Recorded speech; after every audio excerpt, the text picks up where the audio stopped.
That's recording. We got sound. We got coffee. Got some coffee. We got some beer. And we got some nicotine. The Holy Trinity. I think we're ready to do this, man. Friends, we have gathered today. We're like 10 seconds into the podcast. I'm already... We've gathered here today. My friends, we have gathered here today because I can't believe it. We're coming up. By the time this comes out, it might already be there. We're coming up on the 1-year anniversary of a little album called I Left Home. I Left Home. I can't believe it's been about a year, man. It is kind of hard to believe. I didn't realize that until you said that today. Time goes fast. Time goes very fast. Especially when you consider we started making this album much longer than a year Years ago.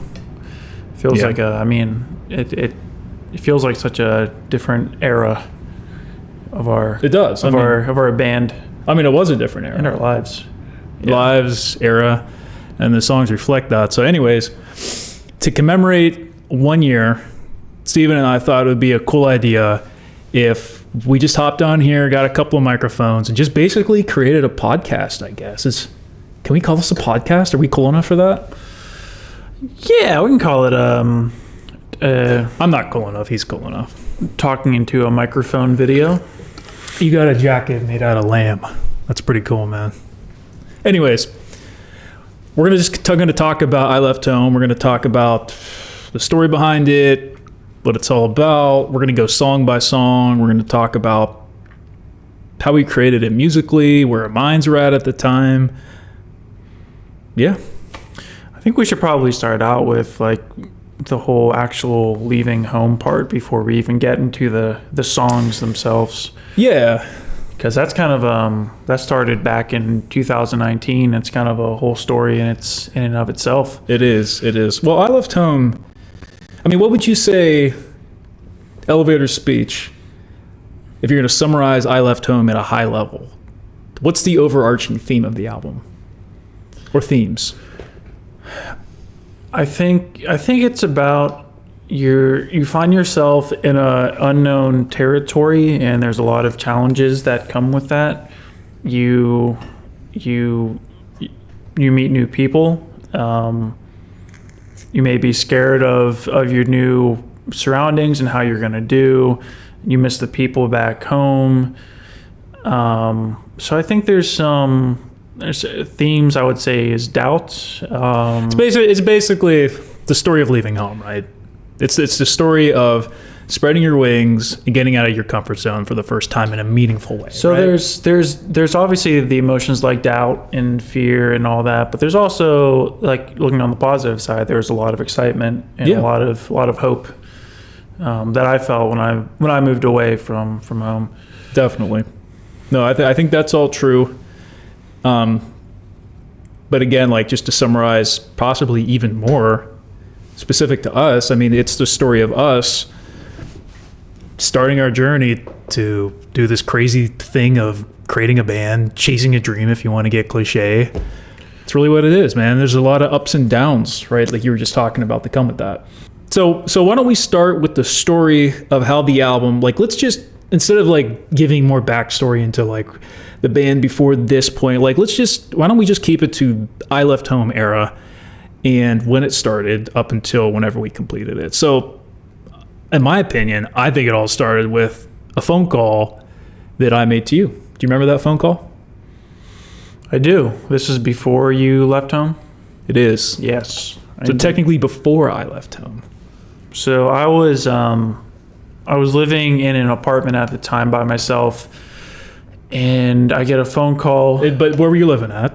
In Columbus, Ohio, right? Yeah. So Stephen was living in Columbus, Ohio, which is where we're at now. I, at the time, was still living at our home in Pittsburgh, Pennsylvania, which is about 3 hours away. And so he calls me up and says, hey, man, I just, me and my girlfriend broke up. I don't want to be in this area right now. I need to just kind of get away and get my mind off things. And do you mind if I come out to your place and crash on the couch for like a few weeks?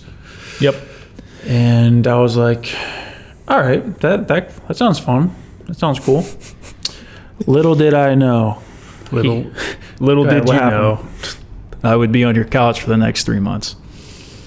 It's more than that, right? I don't know. We eventually moved out of that apartment, but He never went home. yeah, I mean that's really how it all started. I think for the longest time, I've always felt this desire in me to do something different than just the regular 9 to 5. Punch in, punch out, start a family, get old, have kids, die. I don't know. Not that there's anything wrong with that. I just felt like I was, and still do, hardwired differently, right? So I always had this desire, ever since getting pulled on stage with the Goo Goo Dolls, that like, man, like we should just go for this. Like, why not? Like, fuck it, let's do it, and let's just see what happens. And I was thinking about it more and more whenever I was living back home. And then, like, the last thing that was really kind of keeping me there was my 8-year relationship I had at the time. And without getting into specifics, we had a huge fight. And for better for both people, the relationship ended. And when that happened, I just knew in that moment that there's nothing that was keeping me there anymore. Like, yeah, you got family, and I love family and all that, but it was time. It was just, I knew it was time. Yeah. It was, I think you would say you have no regrets about it. It's been a great time. No regrets. All right, so I think that sets the table nicely for the first song on the album, which is Goodbye, which oddly enough was the last song that we completed for the album, wasn't it? It's a very interesting fun fact about that song. Yeah. I had a hard time putting myself back in the mindset of leaving, of when I started the journey, and that's really what Goodbye is all about. It's the basically everything that was going through my mind whenever I started the journey, whenever I left home, and the feelings was it was an interesting mix of excitement, nervousness, and probably a lot of bitterness and resentment. I just, not that anyone back home was really that bad to me or anything like that, but you just get sick of your environment. You get sick of the people around you saying the same old shit that you're tired of hearing, and you want to go live on your terms, do things your way, and that's just kind of what that song was saying. And I think another big part of the story of that song as well is, I spent a couple years. I'm older than Steven. I don't know, 5 years or so. I know it doesn't look like it, but yeah, 5 years. I'm getting kind of old now. Anyways, whenever we go to bars, people always think I'm younger than Steven. Fun fact. That's another fun fact. So I'm about 5 years older than Steven. And, I had lived a couple years of living life the way you're supposed to, right? Saving as much money as I can. I lived at home until I was 29, 30. And it just, I wasn't fulfilled. So, like, Goodbye talks about, like, cars. I forget the exact lyrics, but basically saying, like, fancy things, fancy rides, cars, money. It didn't make me happy. And I always had this feeling, this voice inside my head that was saying, you're selling your life short. You should be challenging yourself more. You're too comfortable. You're too bored. And finally, I couldn't take it anymore. Right? I had to shut that voice up. So, yeah, the song is just basically saying that stuff didn't make me happy. I'm just going to do this crazy thing. Goodbye. And here we are. Musically, anything to point out about the production that is unique? Or the writing? Now that we've talked about the story. I always liked the clean, punchy guitars in the verses. It kind of just starts off the bat with that nice, Bop. Yeah. Bop, bop. And then I always love the kind of dreamy pre-choruses. They're a good juxtaposition between the verses and the pre-choruses. Yeah, I agree. I think that the production on this song is definitely, it's a departure from, I think, our normal sound, which is kind of odd. Like, it's another interesting thing about I Left Home, like another big theme of this album is, it was a lot of us just trying to find like what our sound is. We'll go more into that as we go through the songs. I know, but just setting the high level theme of, like, we were learning how to record. We didn't know what the hell we were doing. We didn't know what we wanted our sound to be. And we like a lot of different types of music. We sure do. So this album is kind of all over the place, and I both love that and don't like it at times. Mostly love it, but Goodbye definitely, I would say, is like a much drier. Like there's not as much reverb and delay and that sort of thing as what's normal in our songs, which is interesting. It's an interesting way for us to start the album in a way that really isn't our core sound. Yeah. Okay. Anything else on Goodbye? No. What's next? All right. Next, I got a cheat sheet here, guys. Next is Strangers. Strangers. Any Now, initial thoughts on Strangers, Steven? correct me if I'm wrong, but Strangers was the first song we made off this album? Yes. I think you're right. It was right after or before Hold Me, that a song that came before this album. Right. Yeah, I think it was. I think it's the song that we recorded first, yes, that made it on this album. And the other cool thing about Strangers, too, was it was the first song that we had professionally mixed by like a real pro engineer in Nashville. Yeah. And we didn't know what we were missing. I know. You know, we've created songs before Strangers, obviously, if you go back in our discography. And you know, our stuff just always just kind of sounded amateur, I think, both from a production, like, yes, from a production point of view, but probably even more so from a mixing point of view. You know, we would just kind of have people on the internet that we would find, and we would try to do it sometimes. It is just terrible. And if you go back and listen to our old stuff, you can hear a difference, right? Strangers, whenever we got that back. So we long story short, there's a band called Nightly, one of our favorite bands in our genre. And I think it was you that did some detective work and found the credit on one of their YouTube videos of, was it 20 something, their song? It was, I think they posted something on their Instagram where they were crediting their mixer. And so I looked him up, and I saw he did them, also did Mixes Joan, and a few other bands that are pretty big in that scene. So I was like, what are the odds that he'll mix some of our stuff? And so I just sent him an email, and he was like, yeah, sure, why not? Coolest dude ever. But he's, you know, from Nashville, total pro, obviously working with bigger name artists. And I remember whenever we got this song back from him from mixing and we played it for the first time, it was just like, I was just blown away. I couldn't believe we sounded like that, or we could sound like that. Very powerful. Yeah. And ever since then, we were hooked on Nashville mixers. Shout out Josh Banana. So, story-wise for Strangers, it really is, I mean, in chronological order. I guess the thing that you could say came next after Goodbye. Yes, the thing that came after Goodbye. And, you know, right before I came out to Columbus and left home, as I said, I broke up with my girlfriend of 8 years. And man, when you date someone for 8 years and it's the only person that you know, have romantically been with, it's weird, man. Like, it's weird going out and dating again, like getting back out there, like downloading the dating apps again, all that stuff, you know? Yeah. And didn't take very long. I quickly found myself across from a girl and having drinks on our first date. And I think I just remember both people it felt like both of us were lost souls. I was definitely lost. It's just, you know, my life just completely turned inside out because I left like the day after we had our breakup. And like a couple of days later, here I am, and just emotionally all over the place. And she seemed to be the same. Like, she seemed to be a wandering soul. And I just remember that feeling, and also the feeling of both people like verbalizing on that date, this probably isn't a good idea for us to be moving this quickly, for us to be having these shots and then more shots and then maybe one or two more beers and but we did it anyways. So what'd you do? You stopped right there. You said, all right, bye, let's go home. That's the responsible thing to do, kids. But that isn't the fun thing to do. That's the lesson in today's podcast. That's right. Man, I hope we're not clipping here.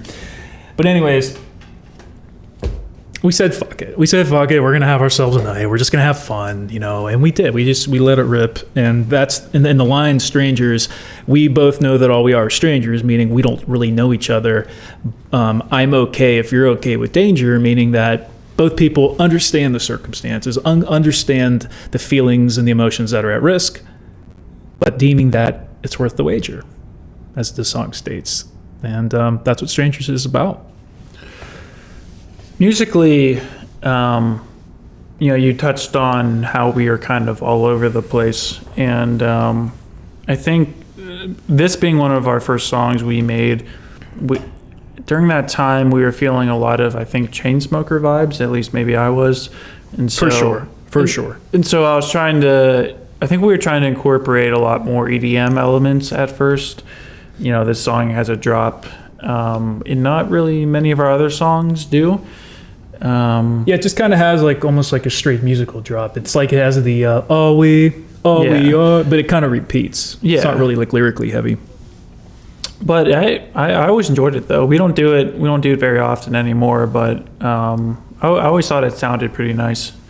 I love that song. Yeah. I love that song. I'm not ashamed that it's Chainsmoker sounding. I think that our sound always has, even to this day, if you were looking at one of those what are those things we learned in school where you have the circle that overlaps the other circle? Venn diagram. If you had a Venn diagram of our sound, an element of our sound, one of the circles I think would be EDM music. What do they call it? Future bass EDM? House? I don't know. Something like that. The only thing I'll say is some of these really early songs, I hear certain things throughout those songs that'll make me cringe just because we were so beginners at music production and tuning vocals and de-essing things and whatnot. So there's parts of the song in that song where the S's are really harsh or the auto-tune is overly done. But throughout the album we kind of hone that in towards the end, the songs we made towards the end. Yeah, it's kind of crazy when you think about how different Goodbye is from Strangers. Just those two songs back to back, I feel like in a lot of ways cannot be any more different. So, all right. What's next? That brings us to, what's this song called? Just Enough Whiskey? Just Enough Whiskey. Do I know that song? Backstory to this is we love whiskey. Yeah, this song's all about Steven just drinking whiskey nonstop. I couldn't control him, and he has severe alcoholism, and just kidding. The end. That's the end of our podcast. No, it's actually cold in my house, so I'm grabbing a coat here. But I love Just Enough Whiskey. I remember whenever we wrote that. Fun fact: we wrote that on the same night as we wrote Dear John, which is next on the album. Yeah. The funny thing about when you make music, you never know if people are going to like it, if it's really going to connect with your audience and all that. And we've written songs where we felt like, man, they're going to be a smash, everyone's going to love it, and then no one does, kind of like Hold Me, which is also about the same girl that Strangers is about, fun fact. But whenever, if you remember, right here on the couch, whenever I wrote the hook, we were both just sitting with the acoustic guitar. I remember when I wrote the hook, I jumped up and how excited I was. Yeah. Because I think we knew, okay, that is good. Yeah. Yeah, I liked it as soon as I heard it. I think we knew that we had something. And the production on that song was... Oh. You saved that song. It went from so if you really listen to Just Enough Whiskey at its heart, it's really a country song. Got that steel guitar in there driving around. We both were raised on country music growing up, like Kenny Chesney, Tim McGraw, Toby Keith, early 2000s country. And so a lot of our melodies kind of carry those vibes. And it started as a kind of like a country party song, the production. Yeah, maybe we'll splice in a little audio right here. But it was definitely a very different song, and I think it ended up just being not, in my opinion, it wasn't modern enough. It had a little bit too much going on, and it just wasn't it just didn't sound nearly as good as how we remade it. It was totally, we had the entire song done, and it was totally different. And that, I mean, oh my God, I just remembered like how frustrating that song was to complete. Remember that? Remember how long it took, and just all the vocals that we needed to get done, all the layers, all the stems we had to send back and forth through our mixer. Yeah, well, it was before I really knew how to sing correctly, too. I mean, I probably still don't know how to sing correctly, but whenever we started off, I mean, I'm not the most naturally gifted singer. It took a long time for that song to get to the finish line production-wise, but when it did... Months. It was worth it. It took months. To this day, still the most just longest, frustrating song. I mean, we were at a point with the first style production that we had, that you were thinking that it might not even be worth putting out. I remember that. You know? Interesting. And whenever you went into the lab, Steven's more heavy with the hands-on production than I am. Like, he executes hands-on keyboard, hands-on instruments, I should say. And when he emerged, you know, it basically, it was what we have today. And I felt like it matched the emotion of the song too better. It's a very emotional song, obviously. It's a very personal song. And I think for me, hearing it with a production that was more emotional, I like that more. I felt like it was selling it short, making it sound just like a party song. I agree. Yeah. Yeah. You want to talk about the story? Sure. We got to get to some of your songs, man.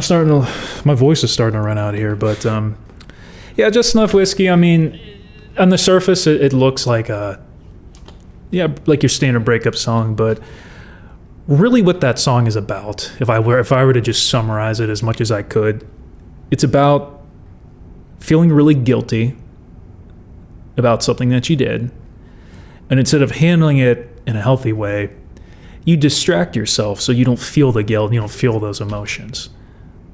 But then those emotions are always waiting for you. What did you distract yourself with? Just enough whiskey. Sometimes not just enough whiskey. Some other things. Sometimes some other beers. vices. Sometimes I'll just leave it at that. But that's essentially what that song's about. And I guess to expand a little bit more in the story, you know, I felt really guilty about, I was the one who broke up with my girlfriend, my ex-girlfriend. Like, I will take ownership of that. And I felt like a real heel, man, for making that call. It was better for both people. I don't know what you think. I definitely think, I'm sure she's better off without me. But it was just really hard grappling with that guilt. There is another part that is a little bit happier in the song. And one of the lines is, "Feels good to just be me," in the first verse. And that is true. Like, I really, it felt good to just be free and just to be myself, to do what I wanted to do. So that's another little lyrical Easter egg that made its way in there. But yeah, Just Enough Whiskey is about that. It's about me and Steven, like, hitting the bars hard whenever I first came up here, because we wanted to go explore, have fun. And that's what that song's about. The music video, man, you want to talk about difficulty in getting something done. That can be a whole other podcast. We'll just say, we'll put this at this. I love the whiskey video, but my God, was that a bitch to get done, and my God, was that expensive.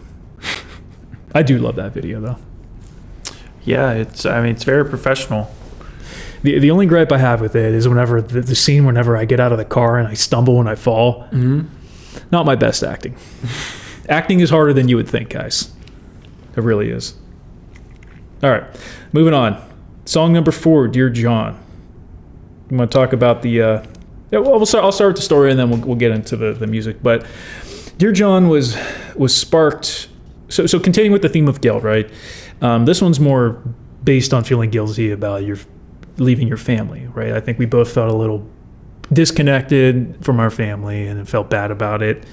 We have a really supportive, awesome family and awesome upbringing. Yeah, for sure. And we were talking with our we call him Pappy, our grandfather, and you know, I think on that call, he sounded like he was a little sad that we weren't around. Yeah, that phone call was quite rough. Because it's new to them as well. People moving away, and you could definitely tell he was yearning for us to call more, to come visit more. Yeah. And so it definitely helped spark that Dear John, for sure. Definitely. So, Dear John is basically about feeling guilty and about leaving your family behind, and it's supposed to be a letter to yourself. I wrote it as a letter to myself about the things that I was frustrated with myself with, like the things that I do and the things that I don't like that I do. And remember, I wanted to originally call it Dear Dan, which is my name, and you vetoed that, right? Yeah, it's just a little too on the nose. Too much, yeah. Steven and I are very different in a lot of ways, and I don't mean that in a bad way. I think we balance each other out in terms of what I'm good at. He's good at the things that I'm obviously not good at, and emotionally we're different, personality-wise we're different, and we're able to see, I think, things for each other that we're not able to see ourselves. I didn't realize that was a little too on the nose, because I tend to go a little bit extra. Steven tends to be a little more conservative, and you pull me back sometimes, and I need it. It's just different perspectives, right? Yeah. Which, by the way, that sounds like a really good song title. Different perspectives. Different perspectives. I don't know why, but that sounds really cool. Or an album title. I was gonna say maybe for the next album, man. The third album. Ooh. We're working on the second album now. That's another podcast. That is another podcast. Maybe this is the start of something beautiful. The Night Shaft podcast. But anyways, that's pretty much what the song's about. And I will say that this song, the way I like to write is I don't like to write just purely like negative songs all the time. Try to get some glimmer of hope in there, and the bridge of the song basically says, hey, take it easy on yourself, cut yourself a little bit of slack. You're on a difficult journey here. At the time, whenever I wrote it, it was like the dead of winter. Nothing was working for us. All the marketing music things we were trying and all the money we were wasting. It's quite a depressing time. It felt like we were spinning our wheels pretty hard. And I don't know if you guys know anything about Ohio, but we don't see the sun for like half the year. And this was like probably month 6 of not seeing the sun. So some seasonal depression and cabin fever were working their way in. But yeah, it's a hard journey. You gotta take it easy on yourself in life. Musically, I hate this song musically in terms of like the production. It's just so low quality. I'm just gonna be very honest when I say that. Yeah, we had to end up changing keys, and so we had to transpose some instruments. We had to change the sound of the instruments artificially. And when you do that, you kind of lose some sound quality. And so that was a problem. The vocals didn't sound good either. It was a combination of, we didn't really know how to like record acoustic guitar. That was the first song we ever recorded acoustic guitar, and we really didn't do it right. And we were lazy. I will say that. Instead of just retracking the guitars whenever we were trying to find a good key to get it in for us to sing, we, like Steven said, we transposed it in the software instead of just retracking in a different key. And yeah, we were at the end of our ropes at that point. If I had one thing I could do ever on this album, I'll just say it, man. I wish that we would have redone this song in a more simplistic way, like more stripped down, with just higher quality. Here's a fun fact. We were really close to doing that. We still have the recording. I recorded all the guitars again. Really? And they sound beautiful. Yeah. Maybe someday we'll do that. Maybe someday we'll reissue a remastered I Left Home with Dear John redone the way that it should be. And like, of course, like I was going to sing that song. Steven sings it on the record. But this was, again, before I really knew how to sing. And that song, I wrote a song that was kind of out of my skill set at the time. So Steven sang it, did a really nice job. I was just actually listening to that today. Me too. Remastering it, I don't know if you would still sing it or if I would try to take it. I don't know. A thing for another day, my friends. What's next, Steven? Up next is Deja Vu. Some story time from Mr. Steven, I think. Yeah, so I can talk about me going through a breakup, I guess. Can we just say one thing before you start with that story? Just for you guys, for your general knowledge. I don't know how many people know this or not, but we both write, and we both sing. We both sing lead vocals, and generally, we sing the songs that we write. He's heavier with the production, playing the instruments. Pretty much every instrument you hear on the records is him. I'll still write a lot of production ideas, but the execution is almost always Steven. Yep. Fun fact. Sorry to interrupt. Yeah, this song is about, you go through a breakup. You touched on a lot of the topics of what that feels like when it's real fresh, that breakup. And I think a lot of people can relate to the feeling of just wanting to like finally get over somebody. And you think you probably are at that point, but then you go out with some friends, you get a few drinks in you, and all of a sudden you don't feel like you can be present anymore because you're just in your head thinking about that person. Steven misses his girlfriend. Thinking about those times, and that's what Deja Vu, those words are kind of all about. Is you're just seeing them, you're picturing them. So yeah, it's just about that feeling. It's like a weird feeling of nostalgia, but not in a good way, right? Yeah. Because you're doing the things that you used to do with that person, right? So it's reminding you and all that. Yeah. So it was lyrically, I think we tried to paint a pretty good visual of that song. We wanted to make it look like you were actually out like at night with your friends in the city. Yeah. But you're feeling alone even though you're with a bunch of people. I think that song lyrically and musically, it really connected with what became our vibe and our sound of like those kind of night, neon, ambient, all that shit. Yeah. It was, I remember bringing that song to you, and I think I had most of it there, not necessarily you had the lyrically. chorus for sure. Yeah. Maybe the verse. Because I definitely wrote the pre-chorus melody, but you had a lot done. Yeah. Yeah, and I think that's one of the reasons why we work well together is we can bring each other's songs and be, brutally honest and say like, no, this doesn't work. We should do something else. We should do different lyrics here.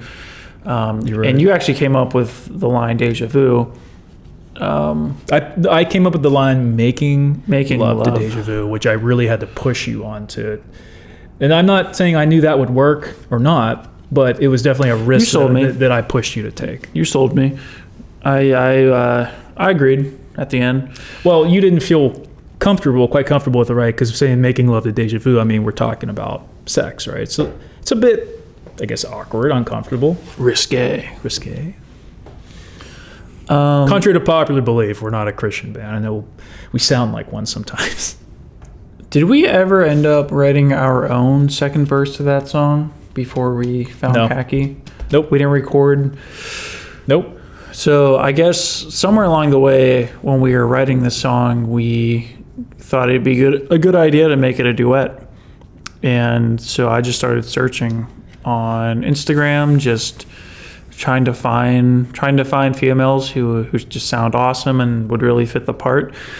Ended up coming across Khaki and didn't really expect her to respond or anything. I just sent out a message, shot in the dark, and being like, hey, here's this song. We really love your stuff. You sound great and would love for you to write your own verse and sing on this as well.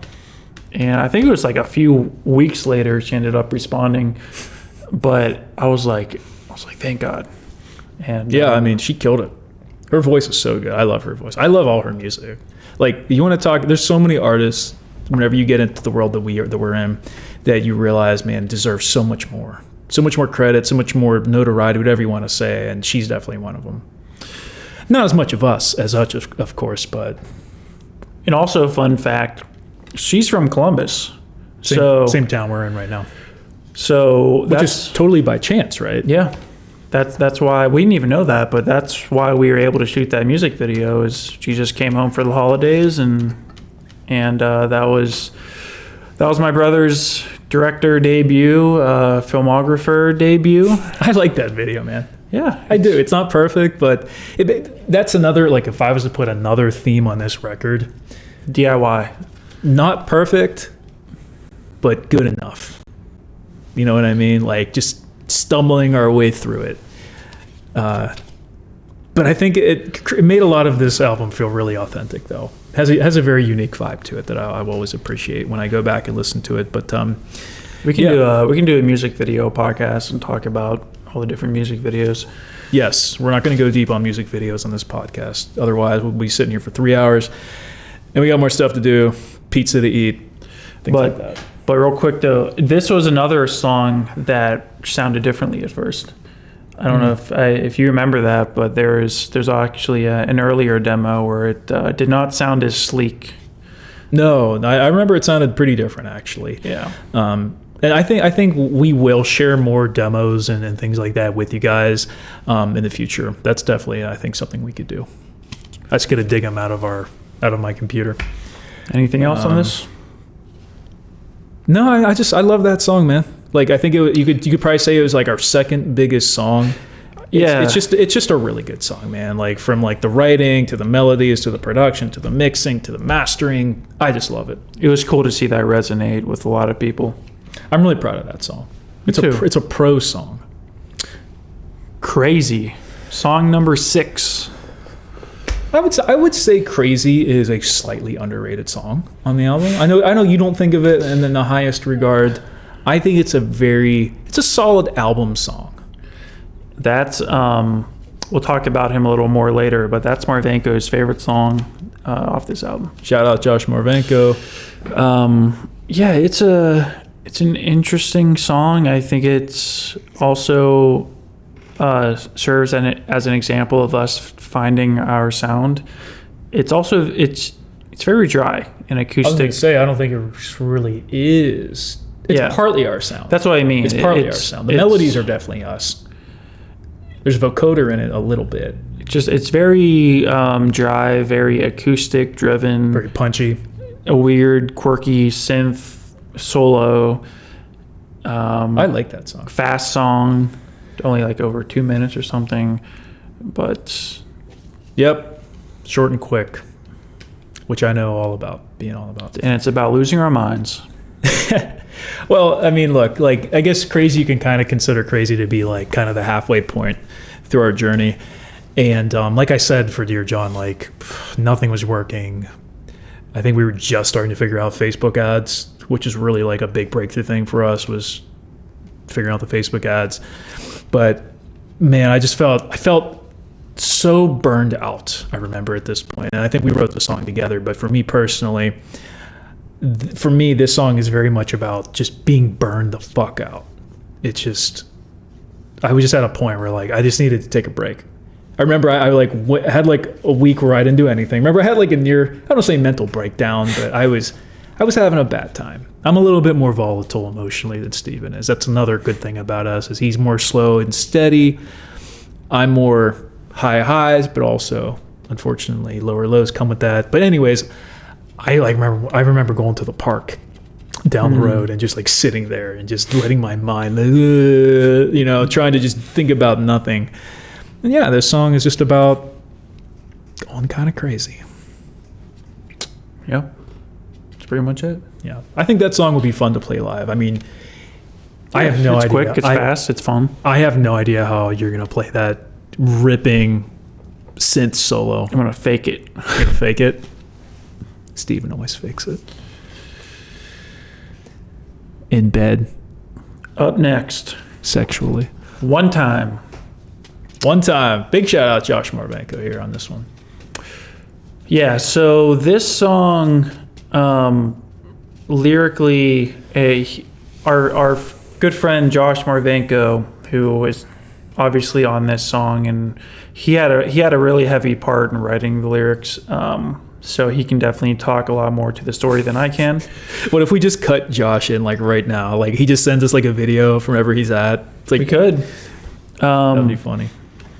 But so me and Josh, we've always liked to create music together. Years ago, back when we were still in college, we would go to the local studio and pay lots of money to just record these acoustic songs that we made. We thought it was so cool just being in like a big studio and having all the software available to us. So we've always enjoyed writing songs, and one weekend he came up to visit us, and we brought out the acoustic. No, I remember what it was. I had this riff, the doo-doo, doo-doo, doo-doo, doo-doo, and I knew that he would love it. So I was just like holding on to it, and I was saving it until he came, and he was like just sitting there like on the couch. I just started like, he wasn't even paying attention, and I just started playing it, and he's like, "What's that?" He's like, "Keep doing that. Keep playing that." Yo, what that be? And so we started writing. Fun fact, a lot of that song was written while we were a few beers deep. You were hungover, weren't you? From the night before. All the vocals recorded were hungover vocals. We went out Friday and Saturday night, but it's all right. It worked out, and we ended up completing a song in 2 days. You guys hammered that song out, and it was. I'm glad I don't think I expected it to do so well, but it killed. That was ads. So that was whenever I was just figuring out the Facebook ads. I'm also like the primary marketer / businessman on our team, you could say. And that was like the first song that really connected on the Facebook ads and had like any level of success, I would say. Strangers to like a much lesser degree, but One Time was the first song that we put out where we were like, oh shit, like we can make stuff that people actually want to hear remotely. I remember being really excited about that. That was exciting. The music video was really fun. The lyric video, I guess. The visualizer, whatever you want to call it. Yeah, we just went to like a rich neighborhood and set up a camera, and like half like everyone in the front seat is just like out of focus in the video. Just total like amateur job, but everyone, fans love that video too. There's something about like making video in a car or like singing in a car and playing instruments that for whatever reason people just like to see it.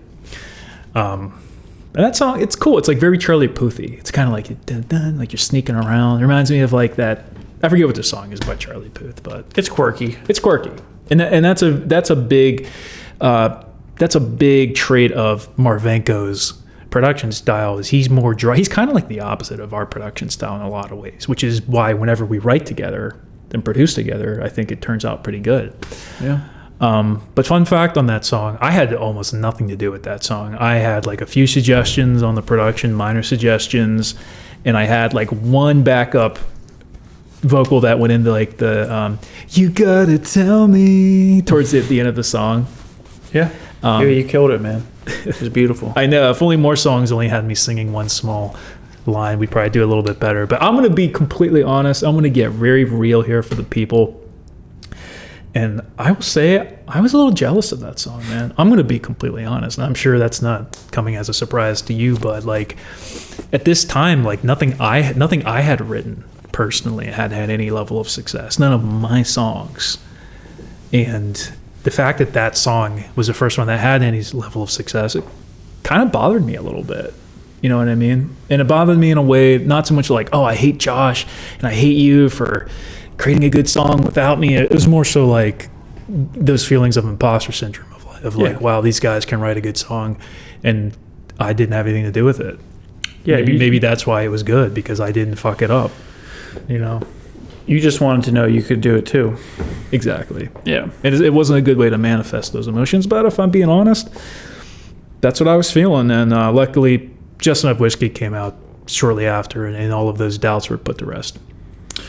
And before we move on from this song, fun fact is one of the reasons I really like this song is the last chorus has a totally different chord progression than the previous choruses in that song, which the listener might not understand like why they're feeling a certain way, but like when you hear that, it sounds different. It sounds very like uplifting at the end. Well, that actually gets introduced on the bridge, doesn't it? Yeah. The chord change. The chord change, it changes on the bridge and it just stays that way until the end. So go back and listen to that song and listen to how it starts, like the music of it, and then listen to the part where it's like, na na na na, I'm levitating, the bridge, and you'll hear like it feels different. It shifts, and I think that was.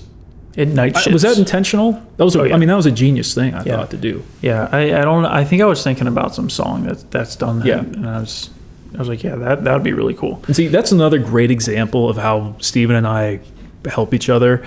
Is like musically, Steven's much more natural with like just music, and I would never have thought to do something like that. So I think that was pretty cool.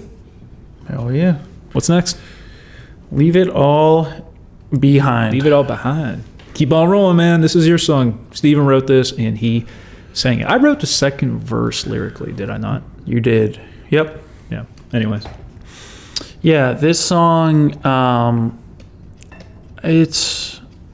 think it starts to deal with those feelings of regret that we were talking about earlier, and feelings of what you are missing out on by having left home. I think I remember being in my room, just kind of your room here in Columbus, in this house, feeling down, just thinking about how I really don't talk to my friends much anymore. A lot of them are still back in Pittsburgh. My family's back in Pittsburgh.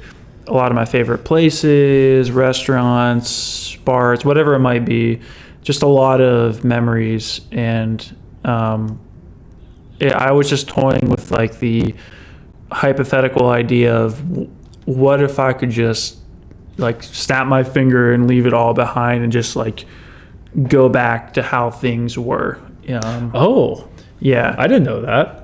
Man, I'm learning things on this podcast. But what's the line? The first time when you say leave it all behind, I thought you were saying to start the journey to come out here and to leave home behind. No. Really? Nope. Yeah. Oh. Yeah. So what's the line? Let's rewind one more time. Let's rewind, and I'll just leave all this. You were sick of me, weren't you? Leave all this behind. If we could just rewind, would you take me back? Could we just do things the way it was, like it never happened? And yeah, interesting. I did not know that. A little introspective there. Yeah. Wow. I was listening actually to that song today, and something I like about that song musically and emotionally through the music is it sounds kind of eerie. It sounds kind of cold. Yeah. You know what I mean? That's what I was going for. And I think the music video is perfect for that. The way it looks. Yeah. Yeah, we shot that video up in Pittsburgh, up in Mount Washington. And Mount Washington is basically it's a mountain, I guess, that overlooks the downtown. And you guys can Google pictures of Mount Washington and you can just look, but it's beautiful. Or you can just watch the video that we made. I'll try to link everything as we're talking about it here. But we shot that in one shot, and I love how it turned out. We figured out how to do the slow motion videos, and I think we did slow motion on that video, and it makes it real vibey. And another moment of honesty here, I think the intention was kind of basically to rip off the same video style that Nightly used for their song 20 something, right? Oh yeah, because you came to me because I'm basically everything outside of the music. I take lead on, and Steven came to me and you basically said, I want to make a video like this. Yeah, I thought it was just really like Nightly's 20 something video. Yeah. They have a really cool video where you can tell something's different. It looks cool, it looks weird, but then you realize, oh, this is in slow motion, but it's kind of not in slow motion. But yeah. Anyways, it was really cool. We got to try that out for the first time. Yeah. For sure. Good song. Another good album song. And that brings us to Falling Asleep. Falling Asleep. So Falling Asleep and the song after that, Every Night I Dream of You, they're sort of connected story-wise. But before we get into the story, I'll say that I don't want to speak for you, but I feel like something we both enjoy on bands that we always idolized growing up was bands that had like instrumental tracks on their songs. Instrumental tracks on their albums. Interludes. Yeah, you could call them. And I guess you could consider this an interlude. Technically, it has lyrics. But I just loved how in albums that would just, I felt like, create such a cool mood. It was something unique and different. And I would really enjoy whenever interludes would seamlessly connect to like other songs to where you almost like on the album version, you would have like this bigger song. Yeah. I'm just such a sucker for that. I fall for that every time I hear it. The album Lovely Little Lonely by The Maine, if you guys haven't listened to that album before, I highly recommend it. All those 3 words in the album title are interludes. Yeah. And just, seamless transitions. Yep. And I was like, I want to make one of those. And we did. And so we did. Story-wise on that song, like I said, it's very connected to Every Night I Dream of You, so it's going to be hard to talk about this song without talking about that song, so I guess we can probably just talk about both. But I was having this really terrible reoccurring dream that, once again, it was connected to the same breakup that I talked about earlier with Just Enough Whiskey and Goodbye, and I could not stop dreaming about my ex-girlfriend, man. And like, not in a good way. It's not like I was dreaming about her like yelling at me or us like lighting each other on fire, although we probably wanted to in real life a couple times. It was just haunting, like seeing this person every night, and like in the dream it felt nice, and then you wake up at like 4 a.m. and you're like, oh, I miss them. I'm feeling cold and sad. And it would just happen again and again and again. And then finally I was like, man, this is ridiculous. I got to write a song about this. We got to go full on emo. And that's what we did. So Falling Asleep, I wanted to create the feeling of you're sort of like, you're falling into that trance. I'm falling into that sleep where I'm going to see this person. And that was both musically and story-wise the lead-in for the next song, Every Night I Dream of You. And I would say Every Night I Dream of You, switching gears here, is probably our 3rd most successful song to date, I would say. Yeah, that's fair. Every Night I Dream of You is a very musically, production-wise, it was meant to be this way, a very straightforward, like pop rock emo tune. I mean, I will make no excuses for it. A big part of our roots musically come from the pop punk world. We really love a band called Yellow Card. I grew up with that scene, you know. Oh yeah. And so that song is very much influenced by, both lyrically and musically, by that era of music. And we weren't afraid to, or maybe we were a little uncomfortable at the time, getting out those electric guitars, man. Yeah, it's a little heavier of a song. I even remember seeing comments of like, this is very noisy or loud or whatever it was. So it was pretty different for us. But it was, again, a good gamble. It was different for us in the sense it was different from like the sort of like softer synth-based music that, you know, we tend to make. But I don't think it was too much of a departure from the things that we like. Yeah, I mean, we love that style of music, so. Yeah. And there are a lot of acoustic guitars in that song, along with the electrics. It's not like the electrics are turned up to 1,000,000 and blazing and blaring. You know what I mean? It's a nice texture, and I love the tremolo, the da na na na na na na. Every time the guitar hits, da na na na na na. Yeah, I really like that song, and I think that song captures what I wanted to say, which was just basically, it's another song similar to Whiskey of, I feel bad about what happened. I wish you would stop haunting me in my dreams. I wish I could stop having this mother effing dream. And that's basically what that's about. And I like that we sort of like, before we get to the last song on the record, we just emotionally and energy-wise really bring it up a level, right? And it was a little emotionally, sadder song, and I think we wanted to end on a higher note, which brings us to the final song on the album, I Left Home, also the title track. There we go. My personal favorite song off the album. Really? Yeah. Considering it was like mostly a song that I wrote. It's just, I don't know. I think I like every part of that song. Verse, chorus, bridge. It's just really. Any specifics? I think it's very, I don't know, it's just very endearing when it all comes back around at the end of the record, and it's kind of the opposite of what the first song is all about. It's, well, you can go ahead and explain it. Sure. It's appreciation, right? I think it's a bit of an ironic song, like from a story standpoint, right? So I Left Home ends the journey or the story of I Left Home, the record.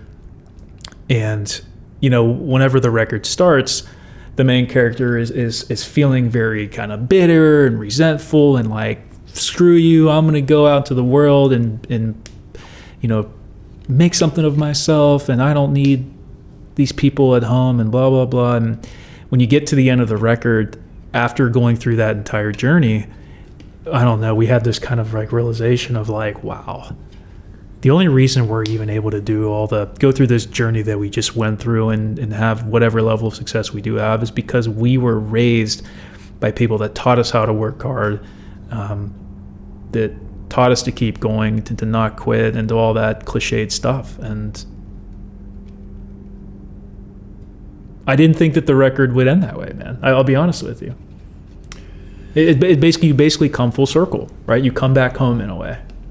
Yeah, I don't think we knew until I found that particular keyboard sound that you hear in the beginning of the record.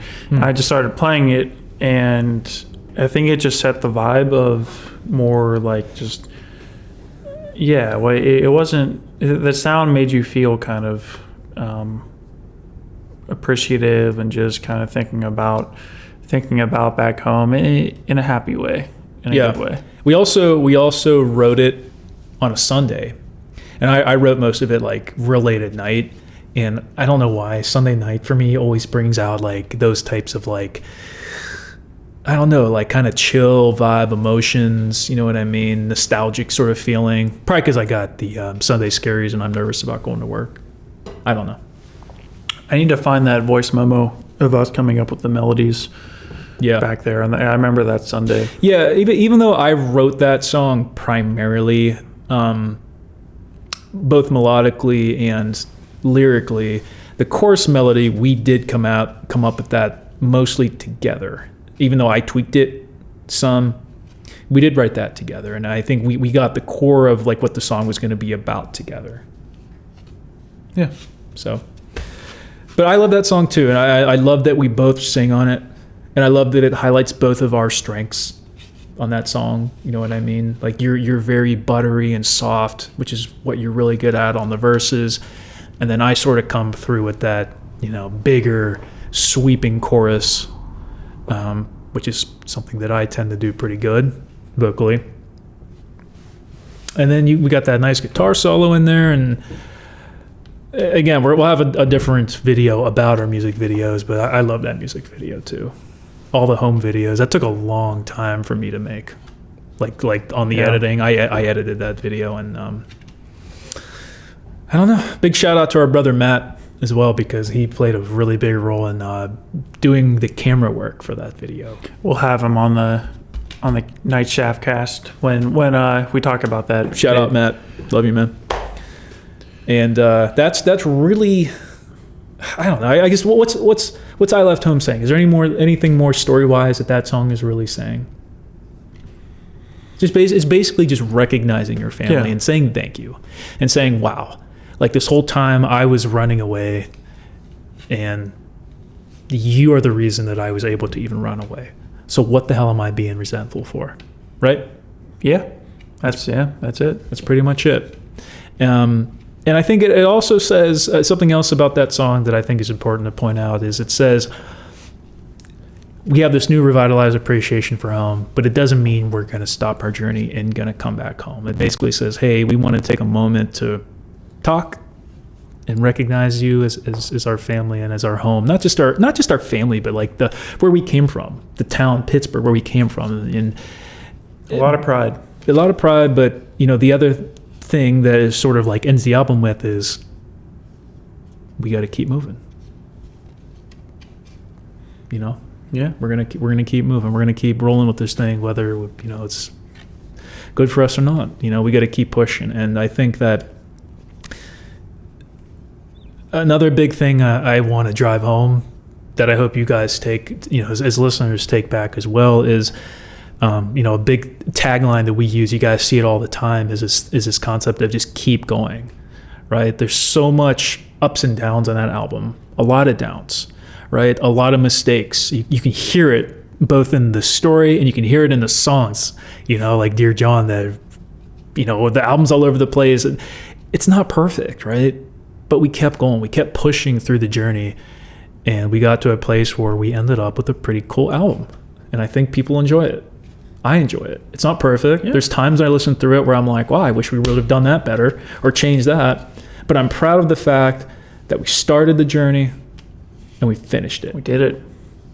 We're still here. So I hope that's an inspiration for you guys to do the same. If there's anything that you feel like you want to do or you're thinking about doing, but you think you're not good enough or you're afraid, whatever it is, just do it. You'll be so happy that you did. Do it. Do it. All right, Stephen, Pastor Dan's done preaching. Any parting thoughts from you before we close our first podcast? Well, we hope you guys liked it. Let us know in the comments if you have any questions about these songs or if you want to hear more Night Shaft cast from us. The Shaft Cast. The Shaft Cast. We're calling it the Shaft Cast? All right. Yeah, I enjoyed it. It's a good time, man. Yeah. All right, we're going to actually shoot some reels for our next song, Riptide, that's coming out. I don't know, maybe the song will be out whenever we release this, but it's been a blast, man, just walking through these songs with you, and we'll have to do another one of these. Yep. Next album, do the same thing. All right, guys, you know the deal. Keep going, no matter what. That was cheesy. I'm not editing that up. See you guys. We love you. Peace.